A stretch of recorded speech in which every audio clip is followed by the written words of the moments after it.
Vamos a observar ahora un tipo de discontinuidad que va a ser evitable. Entonces, en este caso, miremos que de manera general que estamos evaluando. Estamos diciendo que la función f de x, ¿sí?, es discontinua en un punto A. Pero, ¿qué sucede? Lo que sucede es que el límite existe y el f de A también existe, ¿sí? Ambos existen en este caso, pero el límite, ¿cierto?, es completamente diferente al f de A. Entonces ahí tenemos nosotros que mirar qué sucede si podemos evitar esta discontinuidad, ¿cierto? Diferente a si, por ejemplo, dentro de la discontinuidad nosotros tenemos que un límite tiende a infinito y el otro tiende a menos infinito, ¿cierto? En ese caso digamos que no necesariamente va a ser evitable esa discontinuidad. Entonces para ese caso vamos nosotros a verificar qué sucede en esta función. En ese orden de ideas, pues si nosotros observamos inicialmente la función que nos están dando, me dicen que x al cuadrado más 1 para cualquier valor diferente a 2. Y en otro caso me dicen que 3, ¿cierto?, va a ser una función constante si x es igual a 2. Entonces, si nosotros analizamos en los puntos críticos ya nos los están dando, que es x igual a 2, ¿cierto? En ese punto es donde va a poder suceder algo diferente respecto a la función. Entonces lo primero que nosotros vamos a hacer es, el primer paso siempre va a ser evaluar f de 2. Entonces acá debemos ser muy estrictos. ¿Por qué? Si nosotros vemos x al cuadrado más 1 está definido en cualquier valor real excepto en 2, ¿cierto? Y 3 está definido en 2. O sea, cuando nosotros evaluamos f de 2, no podemos tomar la primera función porque el 2 no está dentro de este dominio. Cuando yo hago f de 2 va a ser igual a 3. Ese valor siempre va a ser el mismo. Ahí no vamos a obtener ningún cambio.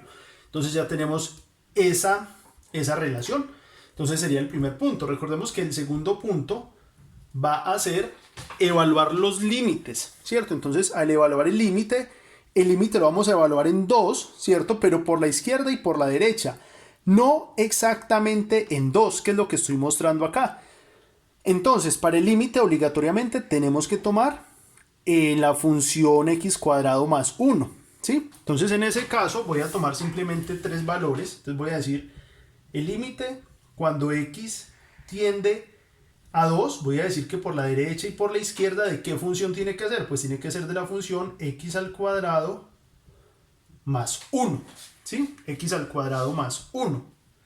Entonces nosotros acá podríamos tabular extensamente. Sin embargo, realmente lo que va a suceder de ahora en adelante es que nosotros podemos evaluar exactamente en el valor determinado, ¿cierto? En el valor determinado. Sin embargo, voy a tomar dos valores límites. Entonces voy a decir cuando tiende a 2 por la izquierda y a 2 por la derecha, voy a tomar simplemente dos números determinados que van a estar muy, muy lejanos de él. Entonces voy a hacer, por ejemplo, f de 1.9. Entonces si yo hago f de 1.9, es un valor que se acerca a 2 por la izquierda, obtenemos como resultado 1.9 al cuadrado más 1, que esto va a ser igual a 4.61. Voy a tomar otro valor por la derecha. Otro valor por la derecha podría ser 2.1. Están muy alejados todavía del 2, pero ya voy a hacer un tercer reemplazo que nos va a decir efectivamente si estos dos números tienden o no tienden a un valor central. Entonces el 2.1, tenemos 2.1 al cuadrado más 1, obteniendo como resultado 5.41. Si nosotros dejamos solamente estos dos valores, pues realmente no me dicen mucho. Entonces, una opción es tomar otros dos valores, 1,99, 1,9999, o tomar acá 2,1, 2,01, 2,001. En este caso, otra forma que nosotros podemos tomar es evaluar la función en 2, teniendo en cuenta que en 2 la función debe estar abierta para esta función. Miren lo que me están diciendo. Para cualquier valor diferente a 2 aplica esta.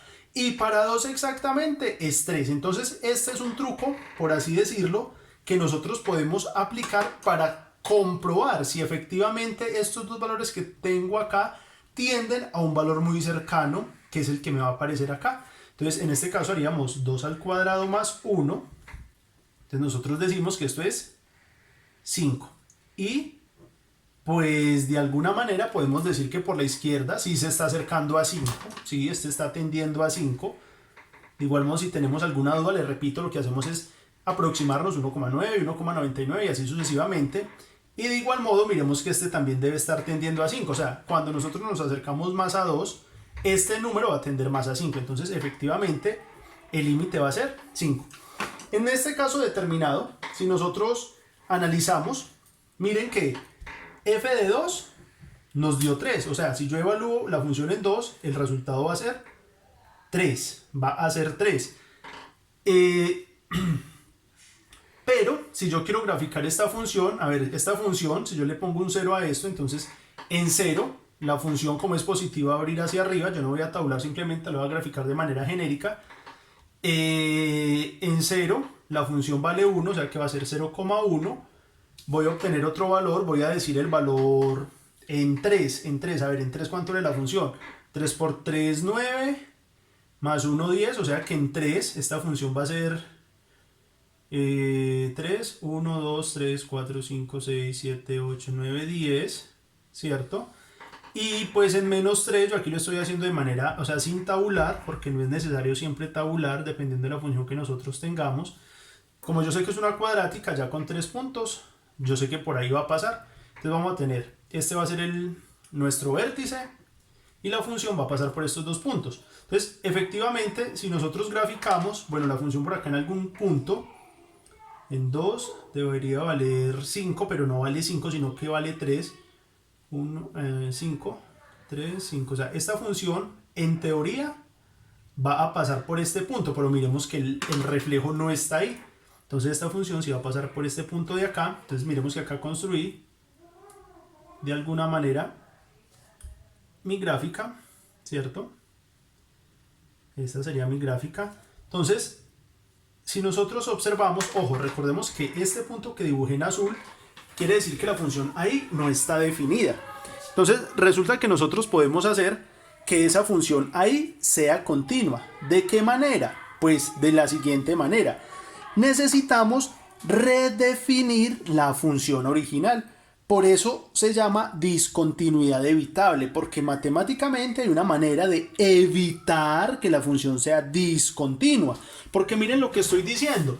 Cuando yo me acerco por la izquierda, si hablo del límite, el valor tiende a 5, ¿cierto? Si yo me acerco por la derecha a ese punto, el valor también tiende a 5. Pero cuando yo calculé f en ese punto, o sea, f de 2, ¿cierto? Cuando yo calculé f de 2, me está diciendo de entrada que no, que el reflejo o la imagen va a ser 2, ¿cierto? Entonces este punto de acá es un punto que yo puedo evitar porque está definido, pero no está dentro de la función. ¿Eso qué implica entonces? Cuando tengamos este caso, o sea, que f de 2 exista, que los límites laterales existan, pero que sean diferentes, se denomina discontinuidad evitable. Entonces debemos hacer la gráfica, debemos calcular el f de 2, debemos calcular los límites laterales en este caso, y finalmente necesitamos redefinir esta función. Esta parte está bien, ¿cierto? En esta parte no es necesario hacer mucho realmente. En esa parte simplemente la dejamos tal como está, estaría bien definida, pero acá es donde nosotros necesitamos hacer el cambio mayúsculo. Miremos que este era un 3. ¿Qué necesitamos que sea este 3 para poder que la función esté definida? Pues realmente necesitamos que esto no sea un 3, sino que sea un 5, ¿cierto? Entonces, para poder redefinir esta función necesitamos cambiarla. Realmente la estamos cambiando, ¿cierto? Le estamos haciendo un cambio a esta función. ¿Y cómo quedaría entonces la nueva función? Quedaría del siguiente modo. Estoy diciendo la parte superior, ¿cierto? La función cuadrática no tiene ningún problema, ¿cierto? ¿Por qué? Porque solamente no está definida en un valor. Entonces lo puedo dejar tal como está. Pero este 3 es el que me está generando el ruido. O sea, este 3 de acá es el que yo tengo que cambiar. Ese 3 de ahí no puede ser 3. Ese 3 tendría que ser un 5. ¿cierto? 1, 2, 3, 4, 5. Miren que necesito que ese sea un 5 para poder que la función sí esté definida. Entonces tengo que decir que la función sea 5 si x es igual a 2. Entonces miremos que esto es muy importante porque yo no me puedo quedar simplemente diciendo, ah, sí, la función se podría redefinir, sino que tengo que redefinirla. Y esta de acá sería una función completamente diferente a esta, pero que para cuestiones de discontinuidad podría decir que para que la discontinuidad sea evitable, redefino la función de esta manera.